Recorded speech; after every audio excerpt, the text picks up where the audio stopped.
So back in the end of 2020, I remember there was another metal channel, and he posed a question of what bands you predict will release an album in 2021. My prediction was Judas Priest. I thought they would actually release a follow-up to this one, Firepower. I think this one came out in 2018.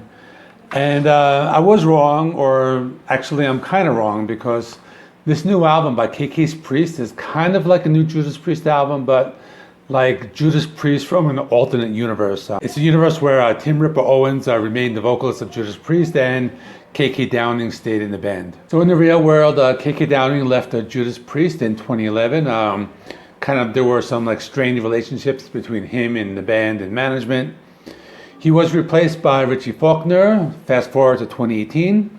Glenn Tipton gets diagnosed with Parkinson's disease and he has to leave the band. So KK Downing assumes that the band is going to ask him to rejoin the band, being that he's a founding member and all, but they didn't. So KK gets pissed off. He forms a new band called KK's Priest. He brings on Tim Ripper Owens, who was in Priest before. He brings in Tony Newton on bass, guitarist AJ Mills, and Les Binks on drums. So the album Sermons of the Sinner, it was originally supposed to be released on August 1st. Was delayed until October 1st. There were a few singles released prior to the album, but I'm just going to go through the album track by track. The first song is called Incarnation. This is just like a short, 1 minute, spoken word kind of thing. It has some kind of demonic voices, some sound effects, kind of like setting the stage for the album. So called the first song, Hellfire Thunderbolt. This one starts off with some guitar shredding, kicks into the main riff, just fast-paced metal song. Kind of reminds me of something from the Firepower album. Lots of heavy metal riffs. Tim Ripper Owens sounds like as he did on the two Priest albums. And really good a first song to start out the album. Next song is called Sermons of the Sinner. So this one starts out with some evil sounding vocals. Then there's this drum intro, similar to the song Painkiller. The song is a little faster. Tim's vocals are a little more in the upper Rob Halford type of range. Now this sounds like one of the heavier songs from the Painkiller album. Very fast-paced. It's fast-paced. It's heavy. You hear the bass guitar in the song very well. There are some choir vocals in the song. There's also a breakdown. The song slows down a little bit. And Tim Ripper Owens, he just sounds like himself in this part. The next song is called Sacerdote y Diablo. This is in Spanish. It means the priest and the devil. It's just straightforward heavy metal, sounding a little more like that 80s Judas Priest, mixed a little bit with those Ripper Owen years. Song is more of a classic metal song. Has some cool shredding solos. There's another twin guitar solo right after it. The song slows down towards the end, adds in some of those demonic voices, some church bells, and very an eerie type of song, but it's just old school heavy metal. Track number 5 is called Raise Your Fists. This is another straightforward heavy metal song. It has the galloping guitars. This one's a little closer to that late 70s, early 80s Judas Priest. Kind of song that evokes those early 80s metal scene. Yeah, they have lyrics We Like It Loud, and if you're a fan of classic metal, I think this would be maybe one of your favorites from the album. Track number 6 is called Brothers of the Road. It's another heavy metal song. It brings back the sound of the late 70s, early 80s Judas Priest. Another song about how metal the band is. You hear some slight references of the past, burning up the freeway, and those are lines like that in the song. It's a classic metal song. It's about being metal. It's about being on the road. Pretty cool sound to it. Has a really cool twin guitar solo in the song, and this is another good one.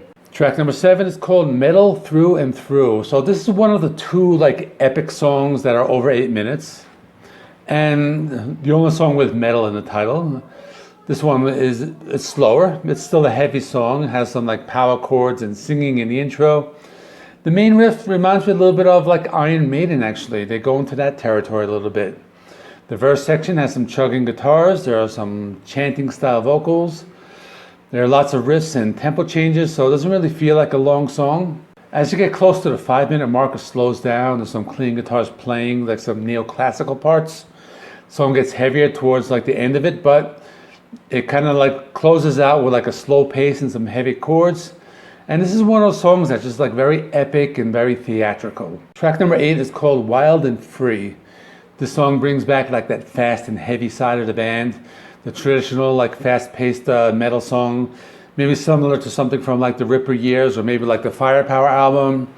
There's some heavy riffs, Tim Ripper Owens. He does let out some of those like Halford like screams in the song.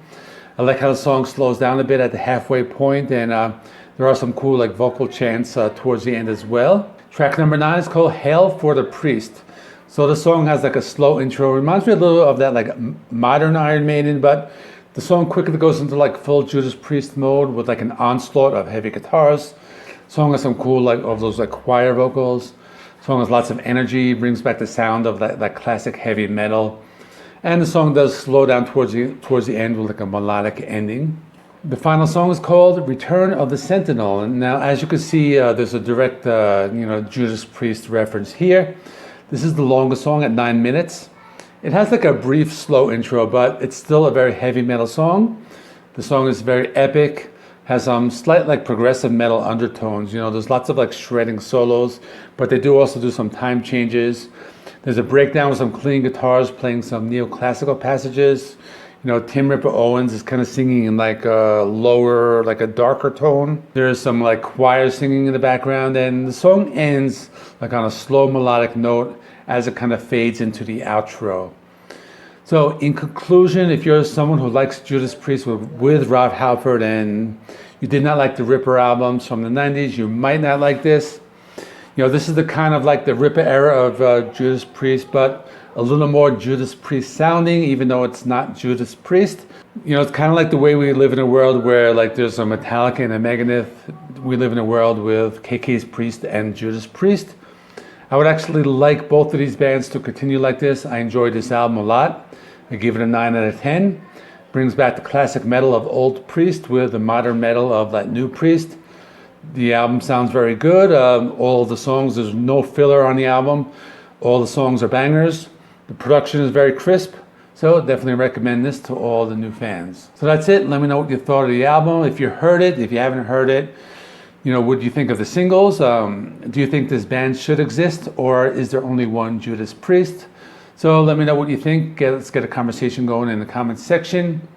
Coming up next, new albums by Ministry, Yes, Wage War, and Lady Gaga. Yeah, I'll do that one. Why not?